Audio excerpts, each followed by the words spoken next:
আলহামদুলিল্লাহি নাহমাদুহু ওয়া নাস্তাঈনুহু ওয়া নাস্তাগফিরুহু ওয়া নু'মিনু বিহি ওয়া নাতাওয়াক্কালু আলাইহি ওয়া নাউযু বিল্লাহি মিন শুরুরি আনফুসিনা ওয়া মিন সাইয়্যাতি আ'মালিনা মান ইয়াহদিহিল্লাহু ফালা মুদিল্লা লাহু ওয়া মান ইউদ্লিল ফালা হাদিয়া লাহু ওয়া নাশহাদু আল লা ইলাহা ইল্লাল্লাহু ওয়াহদাহু লা শারীকা লাহু ওয়া নাশহাদু আন্না সাইয়্যিদানা ওয়া হাবিবানা ওয়া মাওলানা Muhammad. My dear Muslim brother and sister, আজকে বলবো আমরা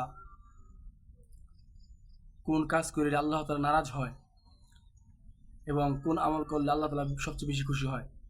এজন্য আল্লাহ পাক সবচেয়ে বেশি খুশি হয় মানুষ যখন মানুষের উপকার করে এবং মানুষ যখন মানুষকে ক্ষতি থেকে হেফাজতে রাখে। এবং আল্লাহ তাআলা নারাজ হন যদি আমরা কোনো মানুষের কোনো ক্ষতি করে ফিরি। আল্লাহ তাআলা এতে অনেক নারাজ হন। এজন্য আমাদের লোভ, হিংসা, অহংকার এগুলো থেকে আমাদের বিরত রাখতে হবে এবং সবসময় মানুষের উপকার আসতে হবে। এবং বলা হয়েছে যে Allah will not show mercy to him who does not show mercy to others. যে মানুষকে সাহায্য করে না, আল্লাহ নিজে তাকে সাহায্য করে না। এই জন্য সবসময় মানুষের কাছে আমাদের থাকা উচিত এবং সবসময় মানুষকে আমরা সাহায্য করব এবং আল্লাহ তাআলা সন্তুষ্ট আমরা লাভ করব ইনশাআল্লাহ।